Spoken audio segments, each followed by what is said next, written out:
Thank you for coming. My name is Leor Golan. I'm Director of Sales at Blink. Ooh, sales, yes, sales.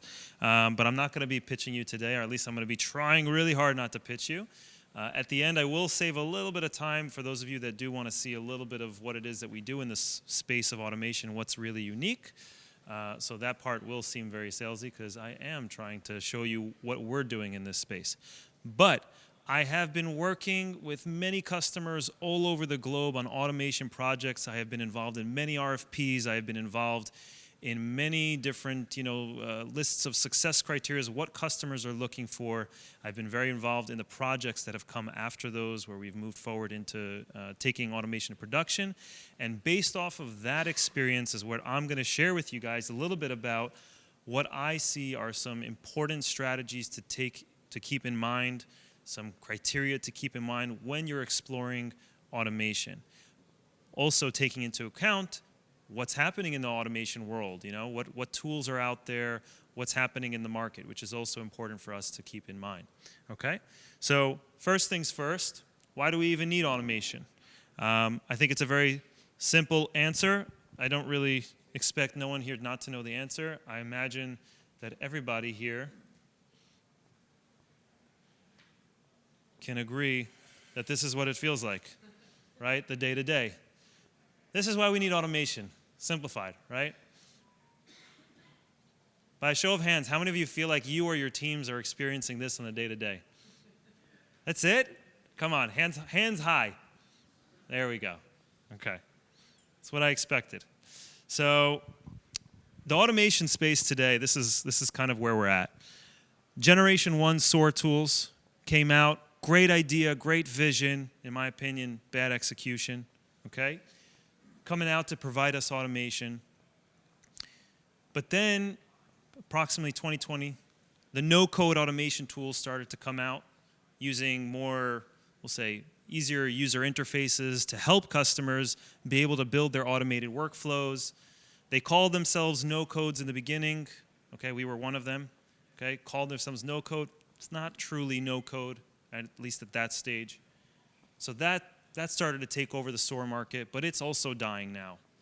And the reason it's dying is not necessarily that the vendors are dying, okay, because the vendors, pretty much all of them, have made the adaptation to being the Generation 3 AI-based automation platforms, okay? Now, this is changing how automation is being done for everybody, for every team. Okay, there are teams that didn't have access to automation that now they finally do with platforms like this. So it's important to understand, right? Because it will change, and it is changing, how customers, how companies, how organizations are investigating what they need. What do they need in an automation platform? It's changing. What do I have to think about as far as my human resources, right? Do I need to hire an automation engineer? Do I not need to hire one anymore? There's a lot of questions. So there's a lot of, logistics around not just the technical side. So the implications here, and I always like to say this, with a tool, with these new generation of AI-based automation tools, you've moved into a place where time to automate, TTA, is super, super low. It's very easy, it's super, super low, everybody can do it, or most people can do it. And so I have this phrase I like to say, you have to be able to automate as fast as your creativity, okay? Where you're no longer writing on a napkin, you know what, an alert from my SIM, go to this tool and do this thing, and then you're not drawing it on a napkin and then having to spend a month trying to build that and put it into production, but rather the tool in which you build it becomes your canvas. And so as you're thinking of it, as you're putting it on paper, so to speak, it's being put out there into reality. Okay? I won't say go into production because you'd probably QA it a little bit before you click publish, but that's how it is. So, and kind of like what I mentioned before, we're seeing a shift in security roles because of this. Not all security roles, but traditionally, like I said, those automation engineers in the SOC, who have the SOAR tool, who use the SOAR tool, I'm not saying that they're becoming less important. That's not at all the case. But they're becoming super users, and the others in the organization are becoming what normally wouldn't be users at all. They're becoming semi-advanced users. They're able to build automations. So again, it's accessible. We like to say democratizing automation, making it available for everybody. Okay? Now, when you understand this shift, it's so clear that, we have to be able to provide automation to every other team outside of the SOC, right? Traditionally, the SOAR tool was made for the SOC, for incident response, on alert, do X, Y, Z. And because of the complication of those tools, because of how difficult they are to work with relatively, having coding skills, and such that you need in order to be able to work with them, it would only be for the SOC, right? Because usually it's only a few people within the SOC that have those skills. But today, because the ease of use is there, you're seeing that it's not just for those teams, and now every automation team, no matter what it is, every team can use automation tools. So whether you're doing SOC, or you're doing compliance, or identity and access management, or vulnerability management, or IT security, or cloud security, network security, everybody has different team names, right? They all have automation needs, and now they have tools at their disposal that they can use to take care of what they need. So that changes the dynamic of things. We're moving from this era of responsive automation to proactive. Automating policy enforcement, right? Not just responding to alerts, but on a new vulnerability, go out and update things and notify certain people and whatever. There's a tremendous amount of use cases. Offboarding is a classic example a lot of our customers like to use. On HR tool, if employee terminated, okay, go to all my different tools, AWS, Azure, whatever, and remove access for that user on the spot. Proper offboarding, finally, right? So every team is able to use the platform to do what we like to call proactive security automation, not just responsive, not just reactive. So some best practices, some things to keep in mind. If we take that's just the understanding of, okay, what's happening? But what do we do to adapt to this, right? And what you're going to see now is my personal opinion. So if anyone here has other opinions, really feel free to raise your hand, say, Leor, that's bullshit, and you want to call me out, I'm totally cool with it. It's a learning experience for all of us, okay? But this is my opinion, what I think what needs to be done. This is just very generic. This is one of those slides. This slideshow, by the way, was like 40 slides that marketing gave me. I cleaned out a whole bunch, and this is one of those that I just left more of just for a title slide. So, by the way, the market, for those who've heard the term hyper-automation, mass automation, there's lots of different terms out there. Gartner and all of them still trying to figure out, in general, customers are still trying to figure out, what do we want to call this new age? So, if you hear me say hyper-automation, mass automation, it's just because we, as society, haven't decided yet what we want to call this. So the critical success factors for mass automation, some things to keep in mind. Because we're moving away from a world where you would have 8 playbooks in your SOAR tool, 20, 30 playbooks in your SOAR tool, to 10x that, 20x that, 50x that, okay? It has a lot of implications on what your criteria should be for an automation tool, right? When it was, I don't know, I only have 4 different processes that we're automating, and the management of that required a simplistic view. That changes when you have hundreds of workflows, hundreds of playbooks out there. So a couple of things. First, performance limitations. When you get to this scale of automating this many things, you have to make sure that the platform can meet the performance criteria, right? Forget about alerts, right? Alerts is, obviously you need to make sure you can handle that scale, but when you get into the world of, I know I have customers that do on new Slack message or on new Teams message, and they could be a big organization, so you can imagine how many messages that is per hour going through the entire organization. On new Slack message, check if one of my AWS secrets is in the message, and if so, delete the message, send the person like a GIF of like, don't do that again, and also share with them a link that says, here's the pre-approved place to share AWS secrets with coworkers. Just because a customer once had an issue, where their Slack was breached and they used that to get the AWS secrets, so they wanted to make sure that that kind of stuff never happens. So that means that workflow is running a lot of times, right? Every time a new Slack message is sent.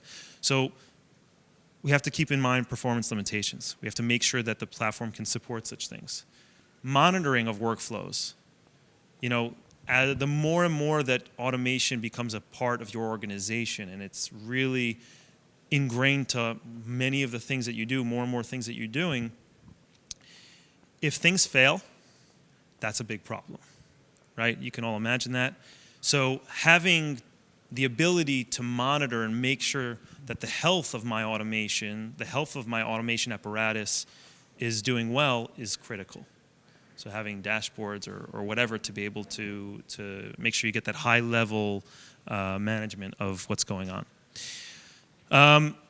UI built for managing hundreds of workflows. This sounds like a small, stupid thing, and indeed it is. It's not a big challenge to make sure that you cover this as a vendor, but when it's not a list of 8, but it's a list of 200 workflows, for a human being to look at a screen, a user interface, and wants to understand what's going on in my organization as far as automation, especially considering that usually it's not a workflow per use case. It's usually multiple workflows per use case. Some workflows will be subflows within workflows, other workflows, and part of a use case. So it's a bit complicated.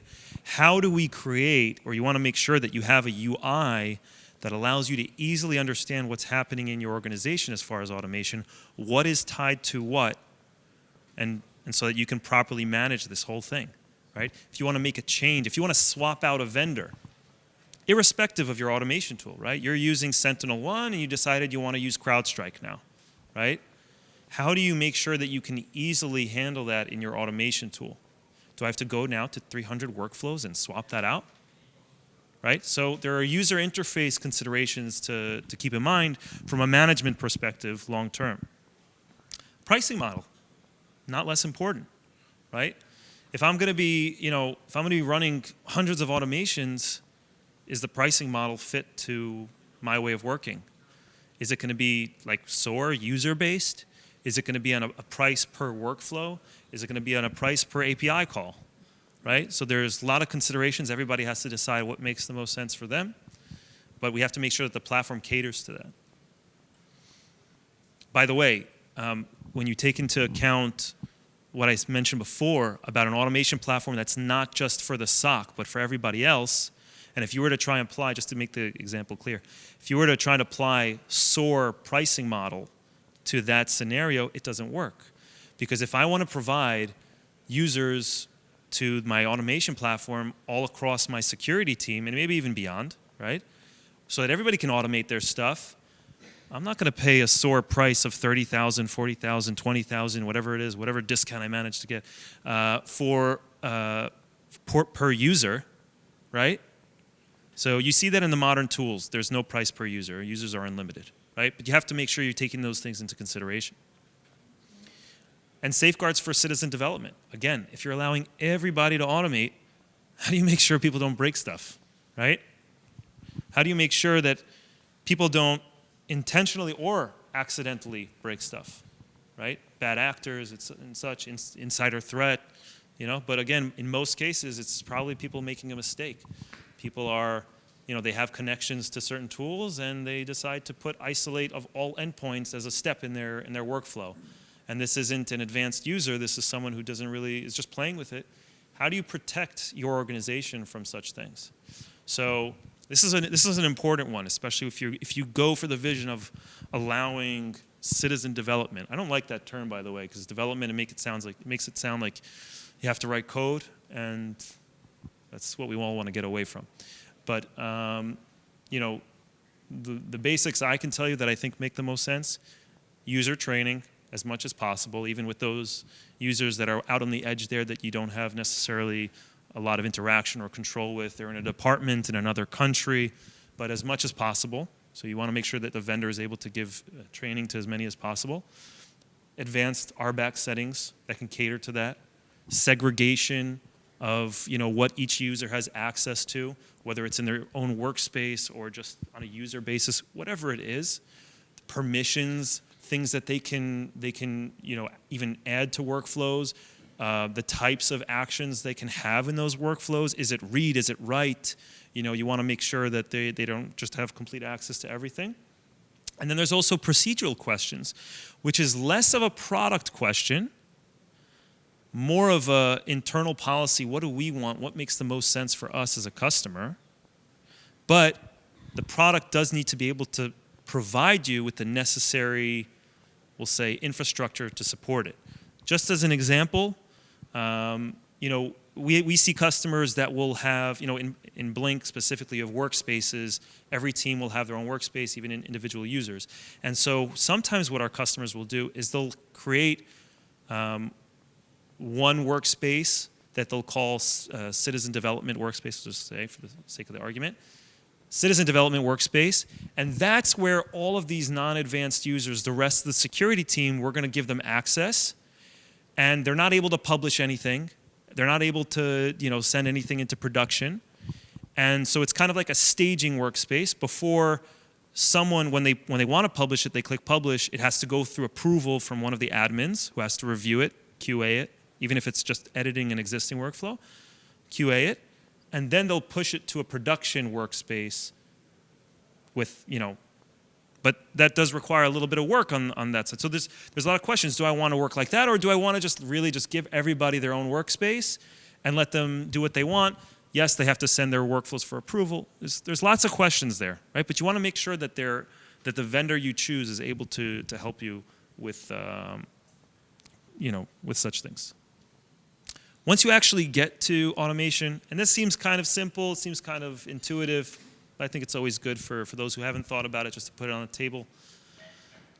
Where do I start when I can automate everything, right? There's lots of questions there. Where do I start? What do I have this, I have this. The five mosts, right? Where am I most neglecting my security? Where do I have those big spaces, okay? Those things that I'm just doing this and this, oh, please, God, What are the most repetitive? What tasks, what workflows, what processes are the most repetitive? The things that are most consequential. I might have, a process that I want to automate when there's a breach, which only happens once every year, or who knows when. Okay, I hope not once every year. But, maybe I want to create some red buttons for completely isolating the environment, whatever. Right? And that just happens to be important to you or important to the board. And now they're, coming down you to make sure you have such things. What's most time consuming, obviously? And another one, what's most annoying for your teams? This is, hey, let's help out the teams who probably are getting very frustrated with the day-to-day work. This makes their lives a lot easier. They can take a breath. They can have a coffee. They don't have to feel like they're, sinking underwater. Someone sitting on top of their neck. But one thing I will mention, don't expect to automate everything. Now, I don't know how many of you are going to get this reference, but I like it. By show of hands, who gets the reference? A few people. Okay. So this is from the show Rick and Morty. Basically, he's a genius scientist, and he creates this AI crazy robot. And the expectations are really high, and he's like, what is my purpose? Like, you pass the butter, okay? So, and then he's like, oh my God. Like, yeah, welcome to the party. welcome to my world. Anyway, so don't expect to automate everything, okay? A lot of these vendors are gonna push, just automate. You're gonna be able to automate all these things. And yes, you're gonna be able to automate a lot more than you normally would, but let's be realistic about our expectations. There are always gonna be things, edge cases, who knows what, where you still need manual processes in place.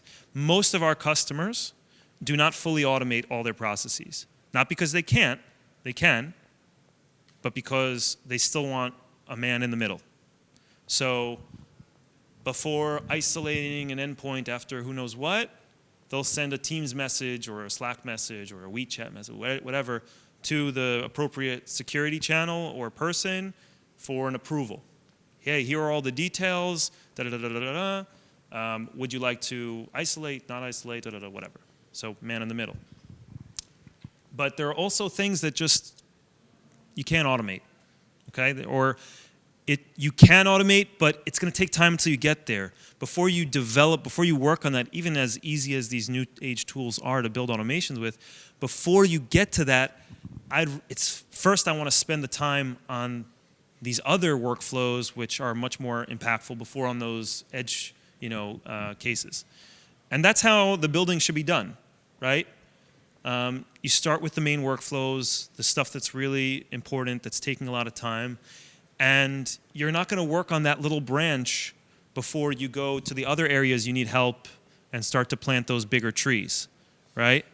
And so you start with the main stuff, and then you automate the edge cases later.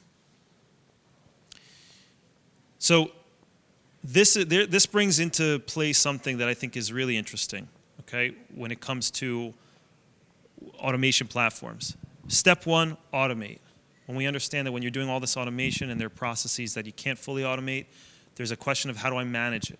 What do I do with these tools? Am I going to manage it and go back? Am I going to go back to the end? What's the term I want to use? The vendors, the 50 vendors, 100 vendors that I have. Do I want to manage it there? Not necessarily. An automation tool which is already integrated with all your stuff, it only makes sense that you can manage things from within it, right?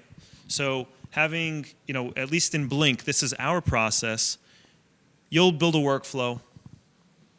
After you build a workflow, I'm talking about specifically for the use cases where you will need to have some man in the middle, some process that you need to manage. There's some parts to it that you cannot automate. Update a table, kind of like a database with data. So have the workflow send some data, the data that you find important to this workflow, to this process, to a database. And then on top of that, have customizable dashboards that you can build. So essentially applications, right? The workflow is the code, the tables are the database, dashboards are the user interface, where you can gain insights, you could see what's happening, you can monitor the process, and you can even, I skipped the insights, and then you can even build workflows that you can then expose. This is why it's a cycle. You can expose the triggers for in said dashboards, much like an application, to remediate, to take care of, I've noticed here in this dashboard that I have 3,742 endpoints covered with CrowdStrike, but 3,720 from this other tool that are covered. So there's a delta here. So I want a button here that says, whenever there's a delta, take this action, go to this tool and deploy and notify these people or create a ticket for whoever, whatever. And so you get into this cycle of the dashboards give you insight. So then you build more workflows to automate. Why should I have to press each time? I'm going to build a workflow to do that automatically. And just you go in a circle. And those dashboards change over time. So having dashboards that are easily adaptable becomes important. This is an advanced thing that you see kind of later down the line. It's not the first thing that you do, but I just want to point it out there because it's interesting to understand how these things work for the customers that have gone through those steps already. So how many of you have heard about these the new AI SOC tools that are out there by a show of hands? A few. So new tools today that are basically taking, kind of like Microsoft Copilot, right? Your assistant for understanding what's happening in your environment. There's a lot of questions around whether this is the way to go. Can I completely replace my SOC, or in general, with AI? It's a question. My personal feelings are that not now, not yet, maybe in the future. Now it would be good to use them for enrichment, for investigation, but I wouldn't trust them yet with response and we'll say the right actions. There's a couple of marketing slides here about that, that it's not necessarily the right way. So that's a little bit about general kind of best practices that I've seen.